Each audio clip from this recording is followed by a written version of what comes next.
दोस्तों, चाहे आप एक डोमेस्टिक बिजनेस कर रहे हैं या फिर एक्सपोर्ट इंपोर्ट बिजनेस करना चाहते हैं, इंटरनेशनल बिजनेस करना चाहते हैं, आपको इन बिजनेस से रिलेटेड जो टर्म्स हैं वो जरूर पता होनी चाहिए। आज इस वीडियो में हम लोग बात करने वाले हैं एक ऐसी टर्म्स के बारे में जिसका नाम है इलेक्ट्रॉनिक एयरवे बिल।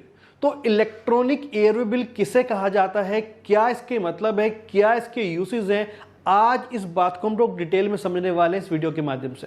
तो अगर आप हमारे चैनल पर नए, चैनल को जरूर सब्सक्राइब कीजिएगा, वीडियो को लाइक एंड शेयर कीजिएगा। मैं तुषार गुप्ता स्वागत करता हूं आपका हमारे यूट्यूब चैनल एग्जिम विद्या पर, जिसके माध्यम से हम आपकी हेल्प करते हैं आपके एक्सपोर्ट इंपोर्ट बिजनेस को सेटअप करने में, ग्रो करने में और लीगल कंप्लायंसेस में।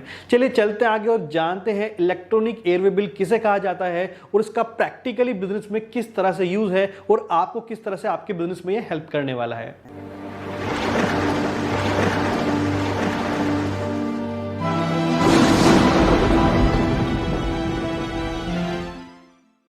तो अगर आप इंडिया से बाहर अपना कार्गो भेजते हैं बाय एयर, तो दोस्तों यहां पर आपको दो पार्टी होती है, एक है शिपर और दूसरी होती है एयरलाइंस। मान लीजिए आप शिपर हैं, यानी कि मैं आपको बोल सकता हूं कि आप हैं एक्सपोर्टर, और कोई भी कंसाइनमेंट अगर आप बाय एयर भेज रहे हैं तो जो ये कंसाइनमेंट आप एयरलाइन को देंगे तो airline as a evidence, as a receipt आपको एक डॉक्यूमेंट देती थी पहले, जिसको क्या बोलते थे, जिसको एयरवे बिल कहा जाता था, राइट।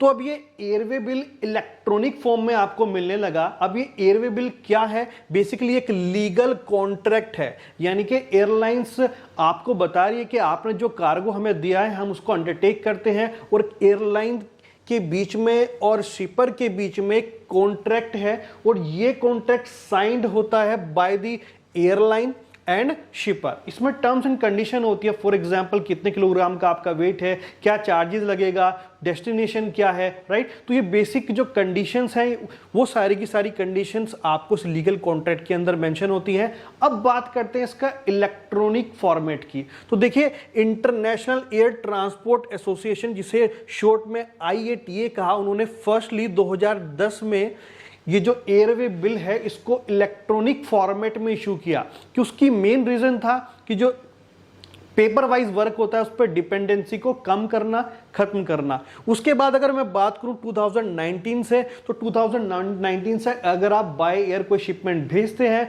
तो बाय डिफॉल्ट आपको जो ये एयरवे बिल है, जो रिसीट है, इलेक्ट्रॉनिक फॉर्मेट में मिलती है, right.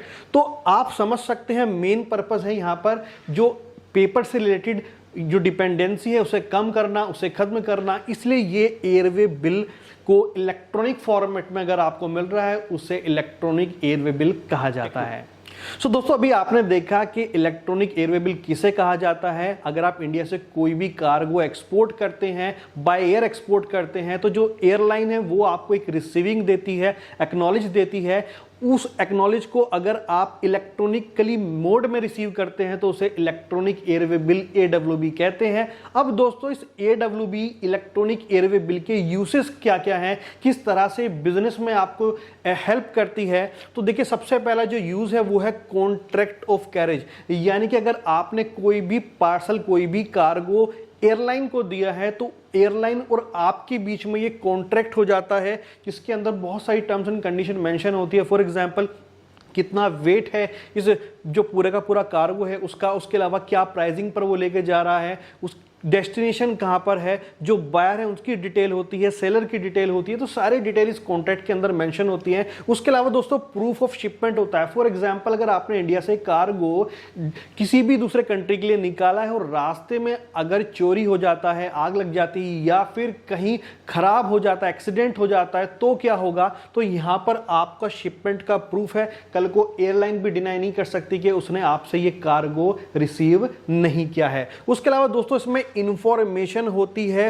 Both the party involve, यानी कि सेलर कौन है, परचेजर कौन है, बायर कौन है, एक्सपोर्टर कौन है, इंपोर्टर कौन है, ये पूरी डिटेल्ड इन्वॉल्व होती है आपके इस एयरवे बिल के अंदर।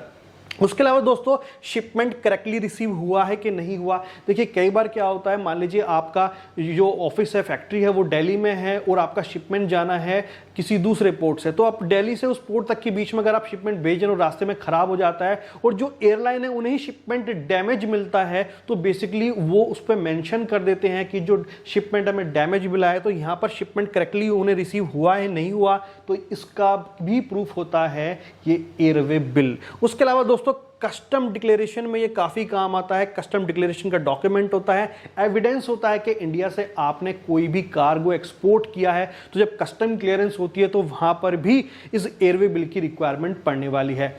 जनरली आप देखेंगे 11 डिजिट का ये एयरवे बिल होता है, जिसे आप इंटरनेट पे बहुत सारी ऐसी वेबसाइट्स हैं, फॉर एग्जांपल डिलीवरी की मैं बात करूं या फिर अदर जो शिपिंग कंपनीज हैं उनकी बात करूं, तो ये ई एयरवे बिल को आप एंटर करने के बाद उनकी वेबसाइट पे जाकर उससे ट्रैक भी कर सकते हैं कि आपका कंसाइनमेंट, आपका कार्गो कहां तक पहुंचा है। आई होप दोस्तों आपको इलेक्ट्रॉनिक एयरवे बिल के बारे में थोड़ा इंफॉर्मेशन मिला होगा, हेल्प मिला होगा। उसके अलावा अगर आपके माइंड में कोई भी क्वेश्चन है एयरवे बिल से रिलेटेड लेकर या फिर एक्सपोर्ट इंपोर्ट बिजनेस से रिलेटेड लेकर, उसकी मार्केटिंग से रिलेटेड, तो आप हमें बता सकते हैं, हम आपकी डेफिनेटली हेल्प करने वाले हैं। उसके अलावा दोस्तों मिलते हैं एक नई वीडियो में नए टॉपिक के साथ, तब तक के लिए थैंक यू, शुक्रिया।